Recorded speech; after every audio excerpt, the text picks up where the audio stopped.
is happening in Australia? Pandemic regulation, various mandated new legislation and regulatory measures around vaccines, for example, are being taken. How is it affecting Australian people? What are the unforeseen circumstances? And is there a surprising yet important impact on Australian multiculturalism and minorities within Australia? Hello there, all 4 million of you. Thank you so much for subscribing. It means the world to me that we can have this open conversation on this channel together. Comment below, and remember, sign up to my mailing list. It's just one click away. I'll show you how to click at the end if you want to be on my mailing list. You might not be into the idea.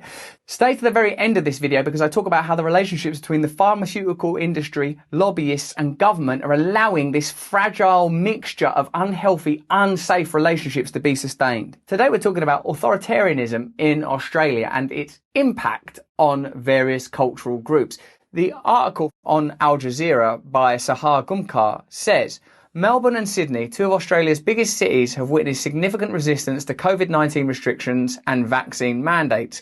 There have been protests and even riots. It's not something I see reported on a great deal, but I get a sense that people in Australia are very, very concerned about what's happening, that there have been lockdown measures that some have said are disproportionate. And now I'm reading, thanks to Sahar Gumkar, that there is considerable unrest around these very decisions.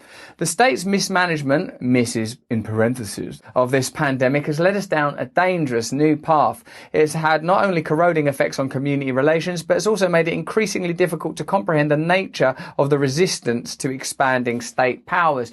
A lot of people talk about how the regulations brought in to deal with a unique situation cause a great deal of concern. Luke Kemp wrote an article about it. I'll show you where that video is at the end of this one, talking about the various different countries that have introduced measures that, we don't know when they'll be repealed or how they'll be repealed or if they'll be repealed. And Joe Rogan did a great video talking about when the introduction of these new measures takes hold, they are seldom subsequently withdrawn, and freedom is vital. In Australia, both pandemic anxiety and policing have been expressed in racial terms. In between each lockdown, there were frequent murmurs about how the new cases were mostly in multicultural suburbs, meaning the usual suspects, migrants, were the ones not adhering to regulations and expanding the pandemic's lifespan.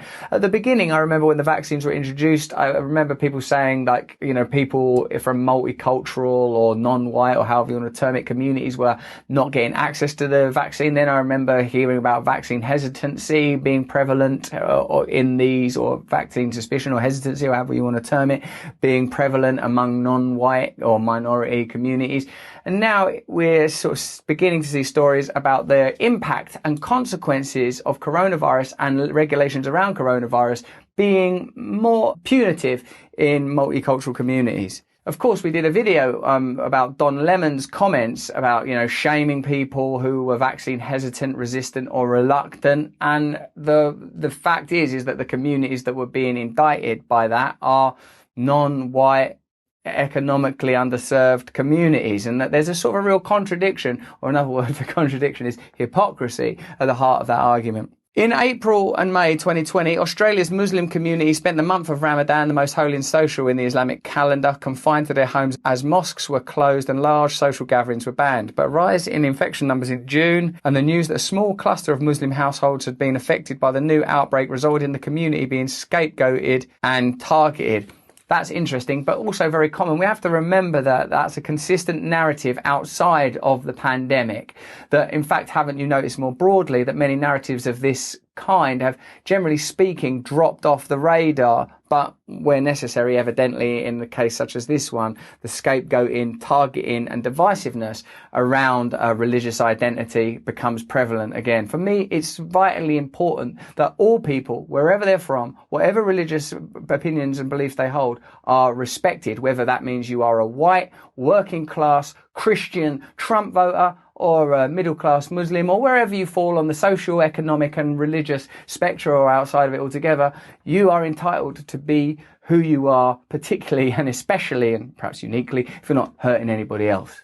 Shortly after July 4th, 9 public housing towers in northern Melbourne and Flemington were immediately put under lockdown. Residents of these towers, most significantly of migrant and refugee background, were left without food, medicine and access to fresh air for days. When I hear about that, it reminds me of like the British Grenfell Tower story, where it is deemed permissible for certain communities not to be granted access to safety measures that would be unacceptable elsewhere. The lockdown was lifted at 8 of the 9 towers after 5 days, but residents of the remaining tower, where infection rates were highest, were detained for another 9 days. The Ombudsman of the state of Victoria later described the state's handling of the Melbourne housing tower lockdowns as a breach of human rights. The state disagreed and refused to apologise. Throughout the rest of the year, Victorian state officials continued to suggest minority communities are primary spreaders of COVID-19. That's a real opportunist little dig there, isn't it? Under something that's as reported primarily by the mainstream media, a completely pervasive pandemic, to seek within that categories for particular condemnation, blame. In September, the Afghan-Australian Community of Victoria Group accused the state's chief health officer, Professor Brett Sutton, of blaming a new outbreak in the Melbourne local government area of Casey on the Afghan community. Sutton had implied in public briefing that Afghans were not adhering to COVID-19 restrictions without showing any evidence. Again, I'm aware that there are tensions in the world around refugees and around migration, and I can see how those tensions would rise with the amount of economic inequality that many ordinary people are labouring under, toiling under, and I recognise that the impact of migration and of accommodating refugees primarily affects people from communities that are already being penalised and punished by inequality and unfairness. But it seems to me to heighten the understandable tensions between various communities that are being underserved by the institutions and organisations that purportedly take care of us. It's very cruel and manipulative and disingenuous. It's like, we're going to impose regulation, and for free, we're going to get the bonus of creating a bit of unnecessary prejudice. The COVID-related minority bashing in Melbourne continued in full force after the emergence of the Delta strain in 2021. The Jewish community, for example, received threats and abuse after a small number of Orthodox worshippers in the city breached COVID-19 restrictions. I suppose the thing is with religious communities is you are connected to a set of values, principles and an identity that is transcendent of the secular idea of fealty to your nation. You are an American, you're an Australian, you're French, you're English, you're Saudi, whatever. If your religious identity trumps, forgive the word, your national identity, then that's where you take your values from. And I've got to tell you, there's a lot of things I love about the country that I'm from, but my identity is a spiritual and religious one. I don't belong to any particular spiritual and religious community, but my real values are drawn from there. That's where I feel my home is.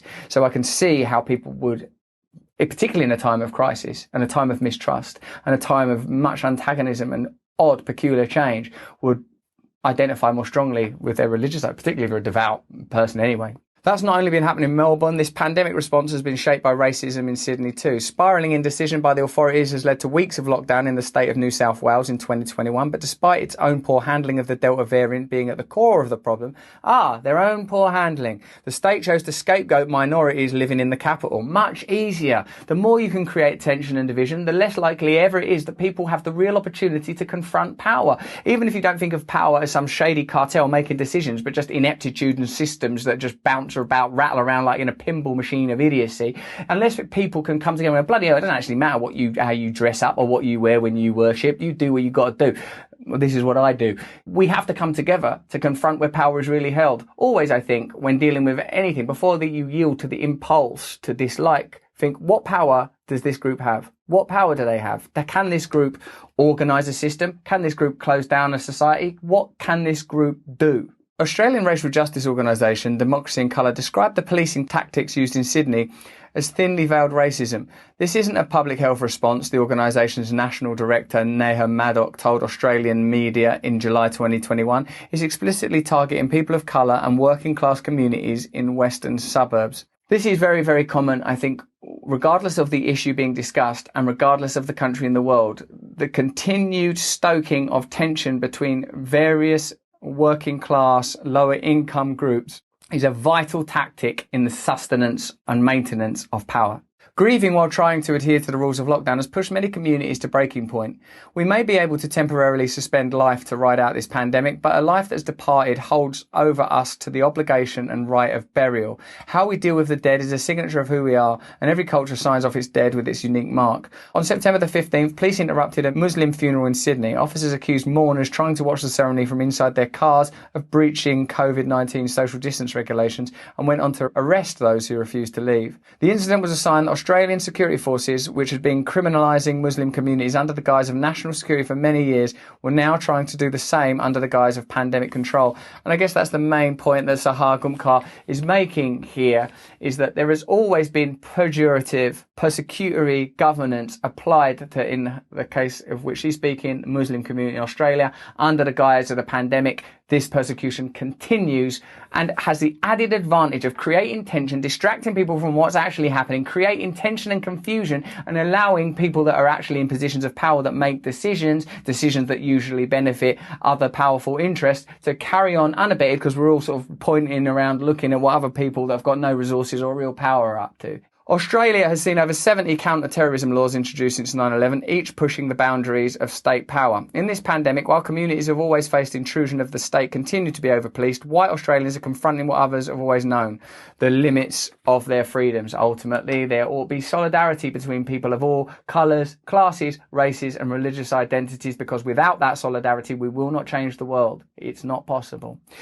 A few years ago in The Guardian in 2018, so of course this is before the pandemic, but it's just an interesting piece of information. Wait till you hear it.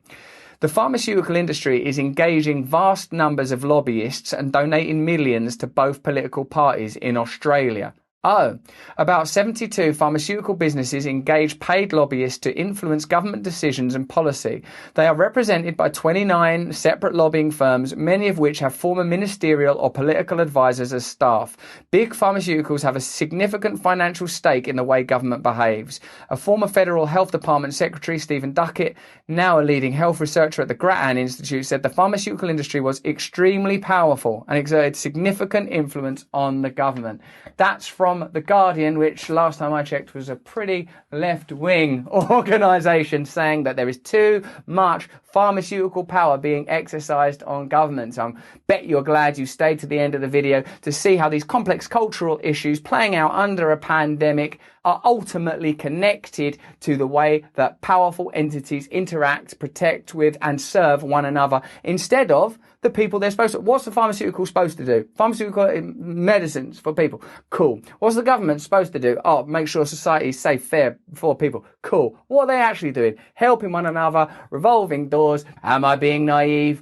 Or am I seeing some plain, simple truths that you can see just as clearly as I do? With the same eyes that I look at the world, you look back right at me. Hey, I hope you're enjoying this content. If you do, give us a subscribe, give us a like, pass it around. Sign up to my mailing list. Remember, it's just one click away from direct contact with one another. And if you enjoyed this video, have a look at this one earlier from Luke Kemp, who talked about regulation stuff all around the world. You should arm yourself with this knowledge.